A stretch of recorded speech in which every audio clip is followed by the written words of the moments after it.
Hello बच्चों, क्या हाल चाल, कैसी चल रही है पढ़ाई। तो आज के इस वीडियो में हम लोग सॉल्व करने वाले हैं आईआईटी जेईई 2008 का paper 2।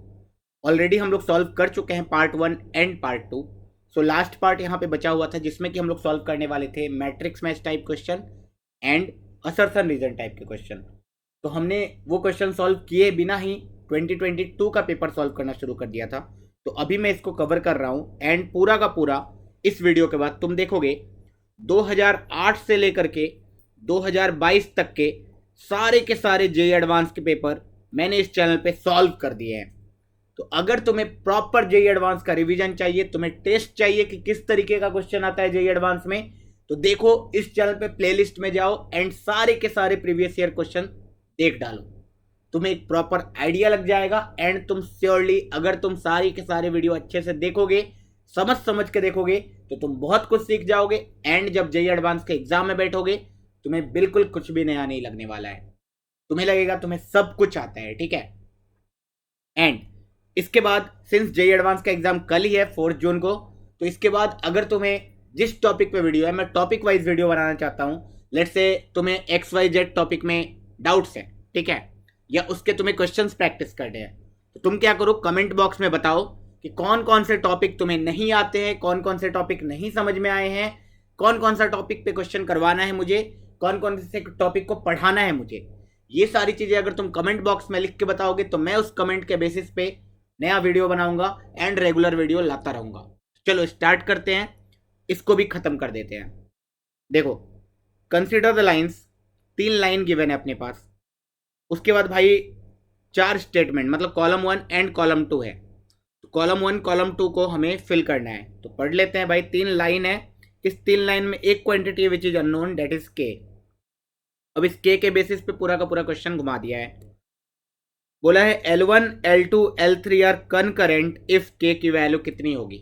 Point of concurrency, concurrency पे हमने कॉन्सेप्ट ऑलरेडी पढ़ रखा है कि अगर 3 लाइन कनकरेंट है तो उनके कोएफिशिएंट से जो फॉर्म हुआ हुआ डिटर्मिनेंट है उसकी वैल्यू पक्का 0 आएगी। तो क्या करना है यहाँ पे, बस फर्स्ट पार्ट तो बहुत आसान था, डिटर्मिनेंट ऑफ 1 3 -5 3 -k -1 एंड 5 2 -12, इसका डिटर्मिनेंट वैल्यू 0 कर देना था बस हमें। इससे हमारा के का आंसर आ जाएगा फर्स्ट पार्ट का। चलो देख लेते हैं। 1 ब्रैकेट ओपन किया, डेट इज 12k प्लस 2 आएगा। देन -3 से ब्रैकेट ओपन किया, इधर कितना आ गया, -36 माइनस माइनस +5। देन -5 से ओपन किया, -5 के साथ क्या क्या आने वाला है बताओ। तो ये रो ये कॉलम गया, 6k माइनस माइनस +5k, इसकी वैल्यू अल्टीमेटली 0 आने वाली है, ठीक है। तो यहाँ से हम के की वैल्यू कैलकुलेट कर लेंगे फटाफट। देखो ध्यान से, ये आ गया 12k प्लस 2 एंड ये कितना आने वाला है, -31 इंटू 3, तो प्लस 3 जार 9 -30 -25k इज इक्वल टू 0। यहाँ से k की वैल्यू आने वाली है हमारे पास 12k -25k -13k। कांस्टेंट में क्या आने वाला है, 93 -33 30, तो 63 प्लस 2 65 इज इक्वल टू तुम्हारा कितना आ गया 0। तो यहाँ से क्लियरली वी कैन सी के की वैल्यू कितनी आने वाली है 5। एक ऑप्शन तो ऐसे ही सॉल्व हो गया, के की वैल्यू 5 आएगी, ए का आंसर आएगा एस, ए का आंसर ऐसा आएगा। अच्छा, पुराने जमाने में जो मैट्रिक्स मैच टाइप होते थे ना वो बहुत ही इंटरेस्टिंग होते थे। अभी के मैट्रिक्स मैच बहुत ही आसान हो चुके हैं, क्यों, क्योंकि वो लोग पहले से ऑप्शन बना के तुम्हें दे देते हैं, तो तुम क्या करते हो, ऑप्शन एलिमिनेशन से भी सॉल्व कर सकते हो। पहले ऐसा बिल्कुल भी नहीं था। मैट्रिक्स मैच टाइप भी एक मल्टीपल करेक्ट टाइप का क्वेश्चन होता था, हो सकता है ए का answer P Q R S सब आ जाए, ऐसा चलता था, ठीक है। तो तुम्हें सारे के सारे अलग अलग ए बी सी डी को सॉल्व कर करके देखना ही पड़ेगा, और कोई ऑप्शन नहीं है। नेक्स्ट बोला है one of the line L1 L2 L3 is parallel to at least one of the other two, मतलब कोई दो पैरेलल होना चाहिए, कोई दो पैरेलल। पैरेलल का कंडीशन तो बहुत आसान होता है, if 2 lines are parallel then their coefficients are proportional. बहुत सिंपल, ये तो फंडा सबको मालूम है भाई। अगर let's say first and second he parallel है तो 1/3 की वैल्यू 3 बाई -k के बराबर आएगी, ठीक है। तो यहाँ से यू कैन सी कि के की वैल्यू -9 आ गई। अच्छा, के की वैल्यू अगर -9 आ गई तो यहाँ पे देखो पी ऑप्शन करेक्ट है। ओके, नेक्स्ट, अगर L2 L3 पैरेलल है तो 3/5 will be equal to -k/2 is not equal to, ये वाला चीज ठीक है, नॉट इक्वल टू C1/C2, क्योंकि इक्वल टू C1/C2 हो जाएगा तो दोनों के दोनों लाइन सेम हो जाएंगे। तो नॉट इक्वल टू C1/C2 है पैरेलल के लिए, A1/A2 is equal to B1/B2 is not equal to C1/C2। तो यहाँ पे not equal to C1/C2 first case में भी था एंड सेकंड केस में भी है। तो यहाँ से यू कैन सी के की वैल्यू आ रही है -6/5, -6/5 is Q option, P and Q. अब देखो क्या L1 L3 पैरेलल हो सकते हैं? नहीं, वो तो clearly we can see 1/5 is not equal to 3/2 and इसमें k भी नहीं है, तो k हमें ढूंढना था, तो इसलिए तो पॉसिबल है नहीं। सेकेंड ऑप्शन भी सॉल्व हो गया अपना। चलो थर्ड ऑप्शन पे चलते हैं, सी ऑप्शन। क्या किया मैंने? पी एंड क्यू आंसर है, P and Q. L1 L2 L3 form a triangle. अब देखो सी ऑप्शन तो यार ए एंड बी से ही सॉल्व हो जाएगा। अगर लाइन कंकरेंट नहीं है एंड लाइंस पैरेलल भी नहीं है तो ऑब्वियस सी बात है तीन लाइन क्या होंगे? एक ट्राइंगल बना लेंगे। इसका मतलब के की वैल्यू -9 नहीं होनी चाहिए, के की वैल्यू -6/5 नहीं होनी चाहिए एंड के की वैल्यू 5 नहीं होनी चाहिए। ये तीनों हो जाएगा तो ट्राइंगल नहीं बनेगा। इसके अलावा अगर के की वैल्यू 5/6 है तो ट्राइंगल बन जाएगा। मतलब यहाँ तो आंसर डायरेक्टली लिखकर निकाल सकते हैं हम लोग आर। Next, L1 L2 L3 do not form a triangle. सही बात है, ये तो हो गया इसका जस्ट सी का कॉन्ट्रैरी है।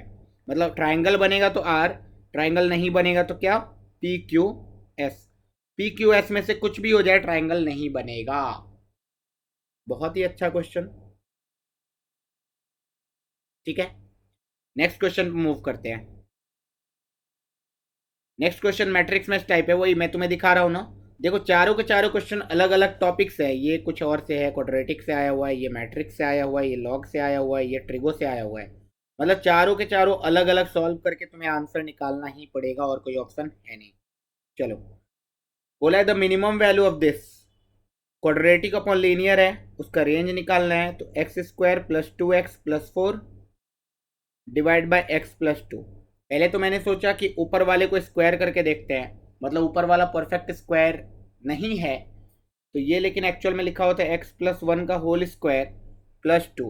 इससे हमारा कोई फ़ायदा हो नहीं रहा है, क्योंकि x+2 का होल स्क्वायर बनता तो शायद कुछ फ़ायदा हो जाता। तो हम क्या करेंगे, क्वाड्रेटिक के मेथड से ही सॉल्व करते हैं। क्रॉस मल्टीप्लाई किया तो yx + 2y is equal to आ गया तुम्हारे पास x² + 2x + 9। 9 नहीं है, बाप रे, यही तो इसलिए मिस्टेक होता है एग्जाम में। 4 है। Okay, x² + 2x + 4। तो ये आ गया x² प्लस x का कोएफिशिएंट देखोगे तो 2 - y प्लस कांस्टेंट का कोएफिशिएंट देखो तो 2 × 2 - y इज इक्वल टू 0। इसका discriminant greater than equal to 0 होना चाहिए। तो यहाँ से हम डायरेक्टली बोल सकते हैं 2 - y का whole square b² minus 4ac, 4 × 8 × 2 - y greater than equal to 0 होना चाहिए। यहाँ से यू विल सी कि 2 - y तो डायरेक्टली कॉमन आ गया, ब्रैकेट के अंदर गया 2 - y -8 greater than equal to 0। तो यहाँ से अपने पास आने वाला है 2 - y एंड 2 माइनस, तो यहाँ से -6 - y greater than equal to, sorry यहाँ 8 लिख रहा हूँ मैं, 0 आएगा। तो 2 - y को y - 2 लिखा, एक माइनस साइन कॉमन लिया एंड यहाँ से भी एक माइनस साइन लगा दिया, तो ये y + 6 बन गया greater than equal to 0। Sign change नहीं होगा क्योंकि एक माइनस यहाँ से कॉमन निकाला, एक माइनस यहाँ से कॉमन निकाला, तो साइन चेंज नहीं होगा। तो from here you can see y belongs to आएगा -∞ से -6 यूनियन 2 से इन्फिनिटी।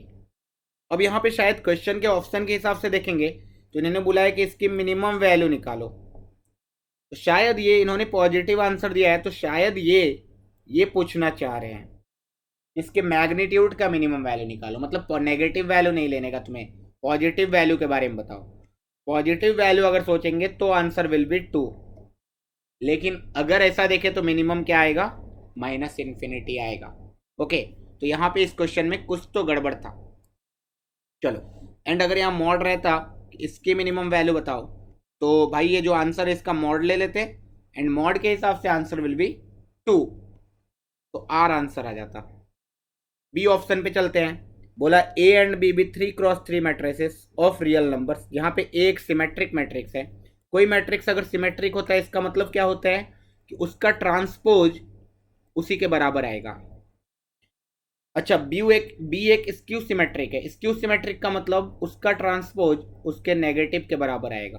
ठीक है, उसके बाद बोला है कि इन दोनों मैट्रिक्स ये कंडीशन को भी सेटिस्फाई कर रहा है। तो ये कंडीशन क्या है, ओपन कर लेते हैं ब्रैकेट को। A square minus A into B plus B into A minus B square. L H S ये है हमारे पास। आर एच एस क्या है, A square plus A into B minus B into A minus B square. A square B square cut जाएगा दोनों side से। You can see 2ab is equal to आ जाएगा 2ba। सो यहाँ से हम क्लेम कर सकते हैं ए बी की वैल्यू बी ए के बराबर दी हुई है। ए बी बी ए के बराबर दिया हुआ है, ये गिवन है और ये गिवन है। उसके बाद पूछा है ए बी का जो ट्रांसपोज होगा -1 की पावर के इंटू ए बी आएगा, तो के की वैल्यू कितनी होगी। अच्छा, हमें प्रॉपर्टी मालूम है कि ए बी का जो ट्रांसपोज होता है वो होता है B transpose into A transpose. अच्छा, बी ट्रांसपोज तो -b के बराबर है, वो तो गिवन था ना। ए ट्रांसपोज किसके बराबर है, ए के बराबर है, तो ये -ba के बराबर है। अच्छा, ba की वैल्यू तो ab के बराबर है, तो ये -ab के बराबर है एक्चुअल में। ओके, इसका मतलब -1 की पावर k शुड बी -1। ये तभी पॉसिबल है जब k एक ऑड नंबर है। k अगर इवन नंबर हो जाएगा तो -1 की पावर इवन नंबर +1 हो जाएगा, तो k एक ऑड नंबर है, मतलब 1 भी हो सकता है 3 भी हो सकता है। That is Q and S answer हो सकता है बी पार्ट का। चलो, आई होप तुम्हें समझ में आया होगा दोनों के दोनों पार्ट। नेक्स्ट सी पार्ट पे चलते हैं। ए की वैल्यू दी हुई है log 2/3, उसका भी log ले लिया base 3 के साथ। 2 की पावर समथिंग 1 से 2 के बीच में, बहुत सिंपल। 2 की पावर x अगर 1 से 2 के बीच में है तो x पक्का 0 से 1 के बीच में है। अच्छा, x की वैल्यू यहाँ -k प्लस 3 की पावर -a है। 3 की पावर -a का मतलब है ये log base 3 log 2/3। ये -1 यहाँ पावर में जाएगा एंड 3, तो ये वाला प्रॉपर्टी होल्ड करेगा। log b/a, अगर ये बेस और ये बेस सेम हो तो आंसर कितना हो जाता है, डायरेक्टली b। तो यहाँ पे ये जो 3 की पावर -a है उसका आंसर कितना आ जाएगा तुम्हारा, डायरेक्टली log 2/3 की पावर -1, मतलब log 3/2, क्योंकि log a/b and log b/a reciprocal होता है एक दूसरे का। तो -k प्लस log 3/2 की वैल्यू बोली गई है 0 से 1 के बीच में, तो ठीक है। log 3/2 सब्ट्रैक्ट कर देते हैं दोनों साइड से, तो minus of log 3/2 -k and 1 minus log 3/2, minus sign से मल्टीप्लाई कर देंगे, तो k should be greater than log 3/2 and less than log 3/2 -1। नहीं, उल्टा हो गया, माइनस के है ना, साइन चेंज करना पड़ेगा ये। अच्छा, log 3/2 की वैल्यू 1 पॉइंट समथिंग होती है ना, तो ये 1 पॉइंट समथिंग -1 मतलब ये 0 पॉइंट समथिंग है। अच्छा, मतलब k की वैल्यू 1 पॉइंट समथिंग से 0 पॉइंट समथिंग है, और k एक इंटीजर है, तो k इंटीजर है तो k की वैल्यू कितनी है, 0 है एक्चुअल में। k की वैल्यू कितनी है, 0 है। तो उन्होंने बोला है k must be less than 2 3 and नहीं 1 भी तो हो सकती है k की वैल्यू। k की value 1 point something 0 point something है, तो 1 भी तो हो सकती है ना। ओके, तो k is less than 2 and 3, सिर्फ r एंड s c का r एंड s आंसर आएगा, डी ऑप्शन। अभी डी तो हमारे पास ट्रिग्नोमेट्री सॉल्व करवाया जा रहा है, ठीक है, ट्रिग्नोमेट्री भी सॉल्व कर देंगे, हमें सब कुछ आता है ना। हमने जेई की तैयारी कर रखी है अच्छे से, सारे के सारे कॉन्सेप्ट पढ़ रखे हैं। जो भी हमने पढ़ा है दिल से पढ़ा है, जो भी टॉपिक पढ़ा है दिल से पढ़ा है, एंड सारे टॉपिक्स को हमने सीखा है। कॉन्सेप्चुअली हम लोग स्ट्रांग बने हैं। अगर तुम ये सब चीज़ कर रहे हो तो सच में तुम जेई क्रैक कर लोगे, ठीक है। कंसिस्टेंटली तुम्हें मेहनत करना होता है बस। कंसिस्टेंटली मेहनत करते रहो करते रहो करते रहो, देखना अपने आप लोग तुमसे पीछे होते जाएंगे होते जाएंगे होते जाएंगे, क्योंकि सबसे डिफिकल्ट चीज़ दुनिया में अगर कुछ है तो वो है कंसिस्टेंसी। कंसिस्टेंसी बहुत इंपॉर्टेंट होता है, ठीक है। चलो, sine theta is equal to cos five, मैं कॉस में कन्वर्ट कर देता हूँ क्योंकि कॉस का आंसर अच्छा होता है। Cos pi by two minus theta is equal to cos five, cos theta is equal to cos alpha का आंसर होता है theta is equal to 2n pi plus और माइनस अल्फा। तो यहाँ से मैं बोल सकता हूँ थीटा को उस साइड ले जाओ तो थीटा प्लस और minus five is equal to pi by two minus 2n pi, जहाँ पे n क्या है, एक इंटीजर, ठीक है। अब उन्होंने पूछा theta plus minus five minus pi by to, theta plus minus five minus pi by to करेंगे तो आएगा -2n पाई। अच्छा, इसमें भी उन्होंने 1/पाई से डिवाइड कर दिया तो 1/पाई से डिवाइड कर दो तो ये खाली बन जाएगा -2n। मतलब even integers, even integers, even integer क्या है, 0 2, 0 2, मतलब P एंड R आंसर खाली। बहुत इंटरेस्टिंग है ना, सारे कॉन्सेप्ट रिवाइज हो जाते हैं ना। इसीलिए मैंने बोला था सारे के सारे अगर वीडियो देख रहे हो तुम तो तुम्हें लगेगा कि तुम कॉन्सेप्चुअली बहुत स्ट्रांग बन चुके हो। एंड अगर तुम कॉन्सेप्चुअली बहुत स्ट्रांग बन चुके हो तो जेई क्रैक करने से तुम्हें भगवान भी नहीं रोक सकते, ठीक है। चलो देखो, ये पीएनसी का क्वेश्चन आ गया है। कुछ तो दिया हुआ ENDEANOEL, गजब का नाम है, पता नहीं। END, फिर से ई आया, ANO, एन यहाँ लिखना था, OEL, 3 2 5 4 9, 9 लेटर्स है टोटल। बोला है consider all the possible permutation of this letter word, the number of permutation containing ENDEA मतलब शुरुआत के 5 लेटर हमेशा इंटैक्ट होने चाहिए। तो बहुत ईजी है, तो इनको एक बॉक्स में पैक कर दिया, इन पांचों को एक बॉक्स में पैक कर दिया और इसको एक ऑब्जेक्ट माना और हेरा फेरी भी नहीं किया इसके अंदर। 1 2 3 4, ये चारों लेटर डिस्टिंक्ट प्लस एक ऑब्जेक्ट, 5 ऑब्जेक्ट है टोटल। उनको अरेंज करने का तरीका 5 फैक्टोरियल। तुम जितने भी वर्ड्स बनेंगे उसमें तुम देखोगे ENDEA दिखेगा तुम्हें, 5 फैक्टोरियल, मतलब इसका आंसर खाली P। First part was the easiest part, ठीक है। आगे देखते हैं। बोला the number of permutation in which the letter E occurs in the first and the last position. Total कितने लेटर्स हैं, तुम बोलोगे 9। फर्स्ट पोजीशन लास्ट पोजीशन अगर तुमने फिक्स कर दिया तो बीच में कितने पोजीशन बचे, 7 पोजीशन है कि नहीं। अच्छा, तुमने एक ही 3 E है उसमें से 2 E सेलेक्ट करना है। अच्छा, सिंस सिमिलर ऑब्जेक्ट सेलेक्ट कर रहे हैं तो नंबर ऑफ वेज 1 ही होगा। अब 3 E है तुम्हारे पास, 2 E तुम्हें सेलेक्ट करना है, तो कितने पॉसिबल पे हैं, 1 पॉसिबल पे है। तुमने 2 E सेलेक्ट किया, उठा के उनको रख दिया। अब 2 E को 2 जगह पे अरेंज करने का एक ही पॉसिबिलिटी है, तुमने बस रख दिया। अब तुम्हारे पास बचे क्या, ये 7 ऑब्जेक्ट, ये 7 ऑब्जेक्ट में 2 n रिपीट हो रहे हैं, उनको इस पोजीशन पे अरेंज करना है। 7 फैक्टोरियल, 2 रिपीटेशन है तो 7 फैक्टोरियल बाई 2 फैक्टोरियल। अब देखो सारे आंसर 5 फैक्टोरियल के फॉर्म में है, तो 7 फैक्टोरियल को मैं 5 फैक्टोरियल इंटू 6 इंटू 7 लिख सकता हूँ बाई 2, 2 3 जा 7 3 जा 21, 21 इंटू 5 फैक्टोरियल। ऐसा आंसर होना चाहिए बी का। Nice. C, the number of permutation in which none of the letter D, L, N occurs in the last 5 position। बाप रे, लास्ट 5 पोजीशन मतलब तुम्हारे पास 2 टाइप का वेराइटी है, शुरू का फर्स्ट 4 पोजीशन, लास्ट 5 पोजीशन। अब लास्ट 5 पोजीशन में तुम्हारे पास क्या नहीं होने चाहिए, लास्ट 5 पोजीशन में भैया तुम्हारे पास D नहीं होना चाहिए, एक L नहीं होना चाहिए, और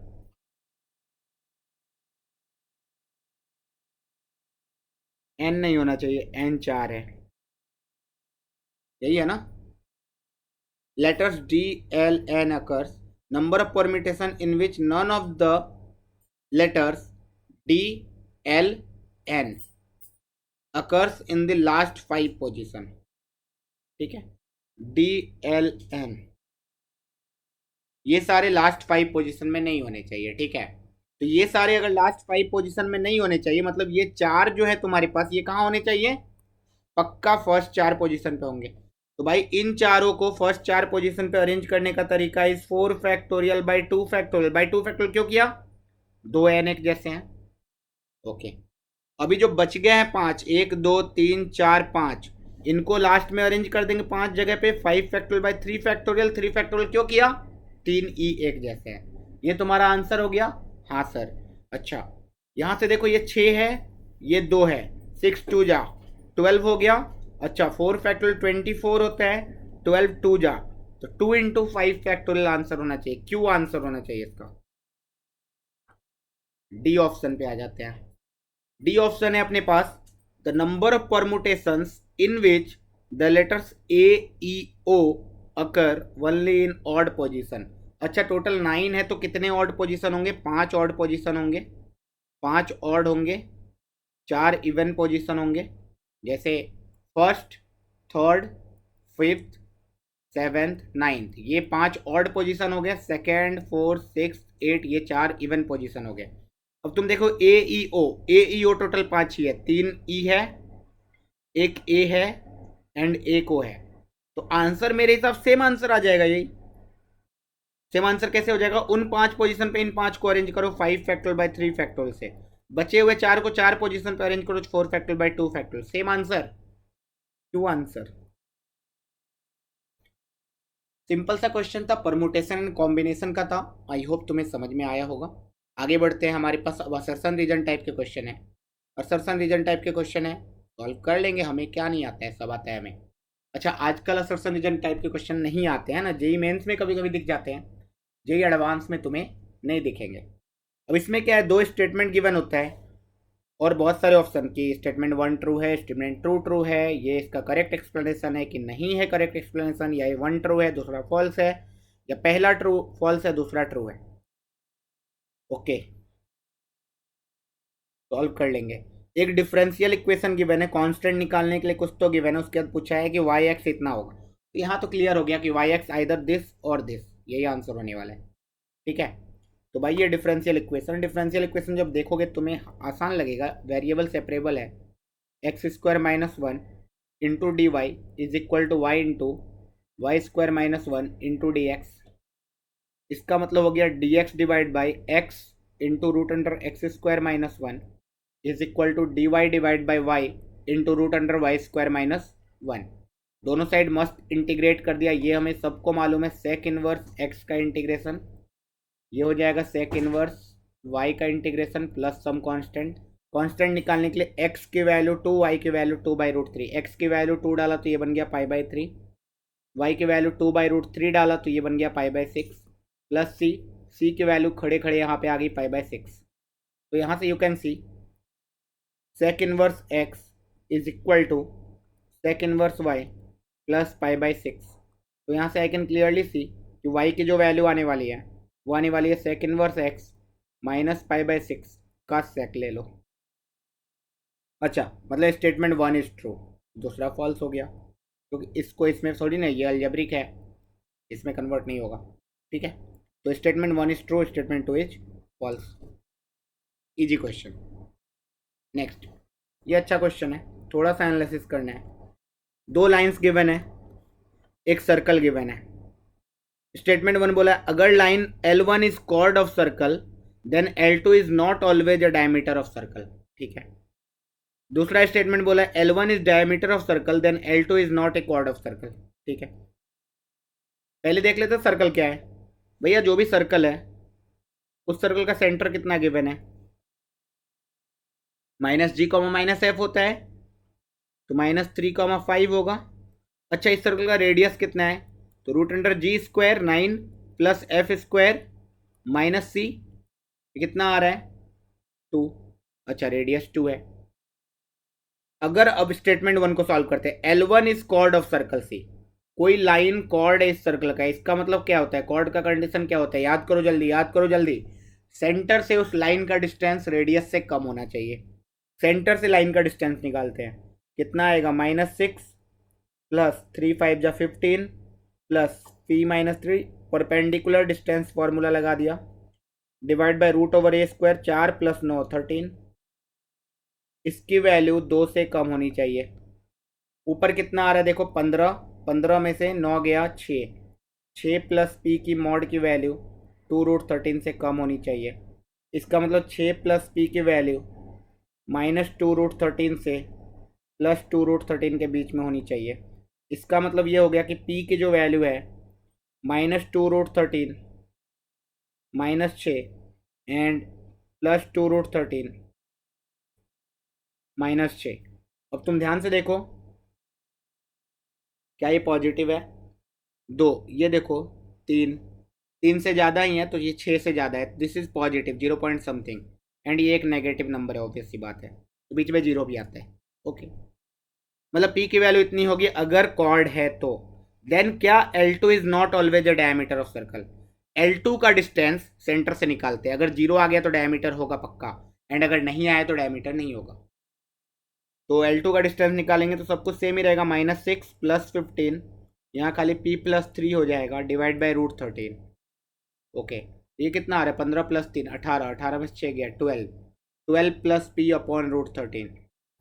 अभी देखो P की वैल्यू 0 भी हो सकती है, हाँ लेट से P की वैल्यू मैं 0 ले लूँ तो ये 12/√13 आ जाएगा। 12/√13 तो 2 से छोटा होता है, इसका मतलब कॉर्ड बन जाएगा ये, एंड 0 तो है नहीं distance. Okay, this means L2 is not always a diameter circle. हाँ सही बात है ये, अगर L1 कॉर्ड है तो L2 हमेशा ही डायमीटर नहीं होगा, कभी कभी कॉर्ड भी होगा, तो स्टेटमेंट 1 इज ट्रू। अब बोला है if L1 is diameter of circle, अगर L1 डायमीटर है, अच्छा डायमीटर है मतलब सेंटर से पास कर रहा है, सेंटर सेटिस्फाई करेगा उसको, तो -6 + 15 + P -3 इज इक्वल टू 0। ये कितना आ रहा है देखो भैया, 6 3 9, P + 6 is equal to 0। P की वैल्यू कितनी आ गई? -6। यहाँ तो P की का वैल्यू आ गई, P की वैल्यू आ गई, तो क्या क्या तुम्हारे पास लाइन 2 का इक्वेशन आ गया है? आ गया है, हाँ भैया आ गया है। तुम बोलोगे 2x + 3y -3 is equal to 0। बोला if L1 is diameter of circle C then L2 is not a chord of circle. अच्छा, इसका डिस्टेंस सेंटर से निकालते, क्या ये कॉर्ड है? You will see -6 + 15 -3 divide by √13, ये कितना आ रहा है? 6/√13।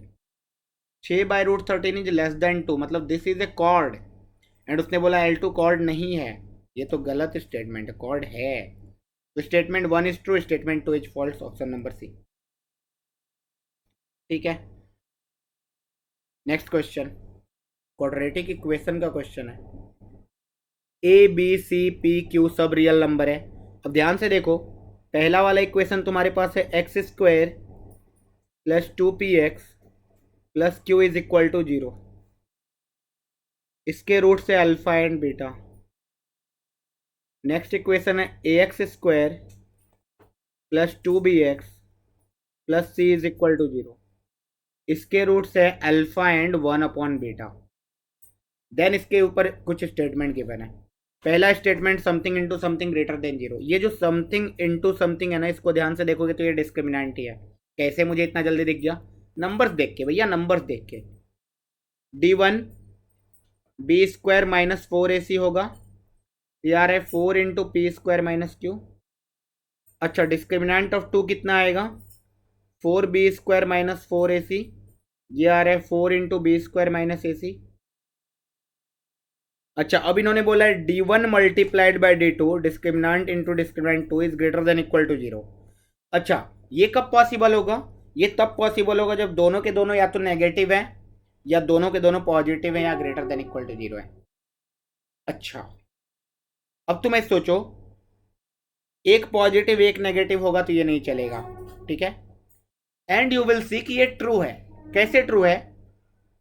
अगर पहले वाले इक्वेशन का D1 नेगेटिव है तो अल्फा एंड बीटा कैसे होंगे?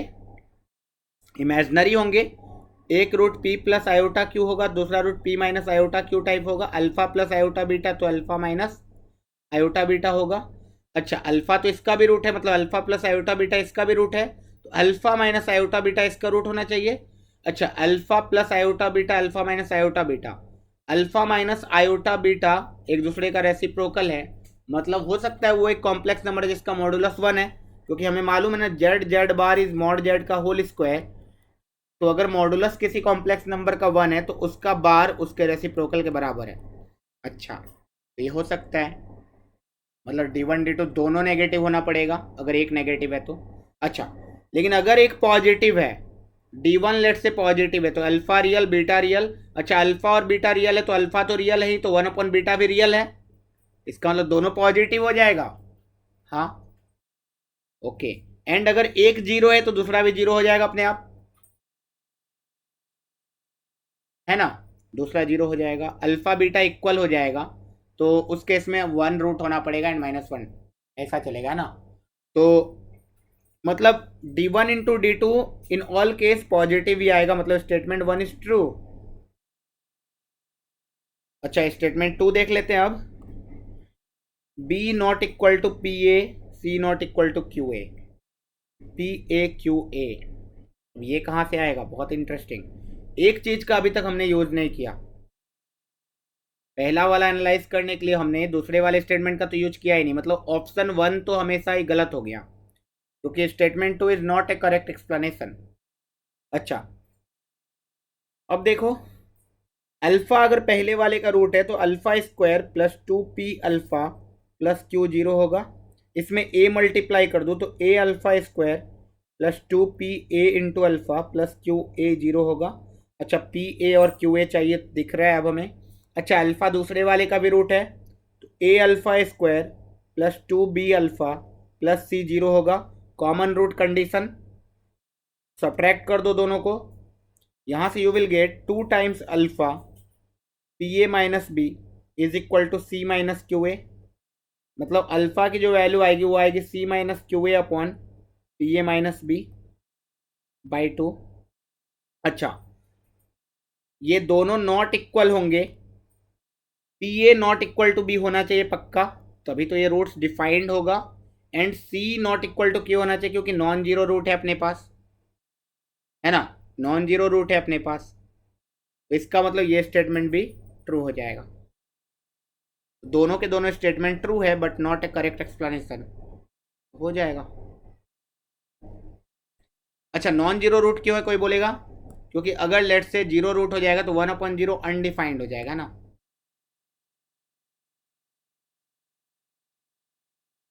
Suppose 4 distinct positive number A1 A2 A3 A4, ऐसे 4 नंबर दे दिया जीपी में, तो हम तो ऐसे मान लेंगे AR स्क्वायर AR3। अभी B1 को डिफाइन किया, B1 इज A1 मतलब A। B2 डिफाइन किया B1 plus A2, B1 is A plus AR। B3 is B2 plus A3 मतलब A प्लस AR स्क्वायर।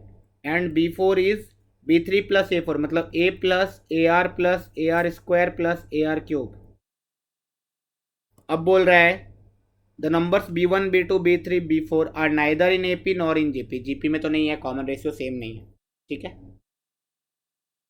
मतलब 1 + R + R square 1 + R + R square, मतलब इन दोनों का ratio आएगा 1 + R, इन दोनों का रेशियो आएगा 1 + R + R square, R zero हो जाएगा अगर ये दोनों इक्वल होगा तो, ठीक है। तो नॉट पॉसिबल, मतलब जीपी तो नहीं है। एपी, एपी भी नहीं है, दिख रहा है कॉमन डिफरेंस सेम नहीं है ना, दिस इन दोनों का डिफरेंस सेम नहीं है। इन दोनों का डिफरेंस कितना आएगा AR, इन दोनों का डिफरेंस कितना आएगा AR स्क्वायर, इन दोनों का डिफरेंस कितना आएगा AR3। ये सब तभी इक्वल होंगे जब R की वैल्यू 1 होगी। लेकिन A1 A2 A3 A4 distinct number है, मतलब R 1 नहीं है, जीपी का कॉमन रेशियो 1 नहीं है, तो ये इसका मतलब एपी भी नहीं है। अच्छा, statement 1 is true. The numbers B1 B2 B3 B4 are in HP। अरे भाई, AP में नहीं होता, HP में कैसे होगा, AP का ही तो रेसिप्रोकल HP होता है, तो ये फॉल्स है। तो statement 1 is true, statement 2 is false. यहां पे हमने IIT JEE 2008 का पेपर कंप्लीट कर लिया। इसी के साथ तुम जब मेरे चैनल पे जाओगे एंड प्लेलिस्ट में देखोगे, तुम्हें 2008 से लेकर के 2022 तक के सारे प्रीवियस ईयर क्वेश्चन देखने को मिल जाएंगे, सारे के सारे, ठीक है। मचा दो। एक और प्रीवियस ईयर मैं करूंगा सॉल्व, क्योंकि जेई IIT JEE 2007 से क्या हुआ था अपना, ऑब्जेक्टिव टाइप हुआ था, ठीक है। 2007 से हमारे पास ऑब्जेक्टिव टाइप पेपर था, 2008 से 2022 तक सॉल्व हो चुका है। ऐसा यूट्यूब का कोई भी चैनल नहीं है जहां पे ऐसा सॉल्व हुआ है, ठीक है। सिर्फ एकलौता मेरा चैनल है जिसपे 2008 से लेकर के 2022 तक के सारे जेईई एडवांस के क्वेश्चन सॉल्व किए हुए हैं। एक एक क्वेश्चन बहुत ही कॉन्सेप्चुअली डिस्कस किए हुए हैं, ठीक है। तो चैनल को लाइक करो, सब्सक्राइब करो एंड जितने भी लोगों के साथ हो सकता है शेयर करो। इससे क्या होगा कि ज्यादा से ज्यादा लोगों को बेनिफिट मिल पाएगा इस चीज का जो ऑलरेडी अवेलेबल है एंड फ्री में है। एंड आगे तुम्हें जो भी वीडियो चाहिए, जो भी कॉन्सेप्ट पे वीडियो चाहिए, जो भी टॉपिक पे वीडियो चाहिए, कमेंट बॉक्स में लिख के बताओ। उसके बाद क्या होगा, मैं उस टॉपिक पे वीडियो बनाऊंगा, उस पे क्वेश्चंस डिस्कस करेंगे, ठीक है। एक से एक अच्छे अच्छे क्वेश्चन डिस्कस करेंगे। जेईई की तैयारी होगी, खतरनाक होगी, मचा दोगे। पढ़ते रहो, मचाते रहो। All the best.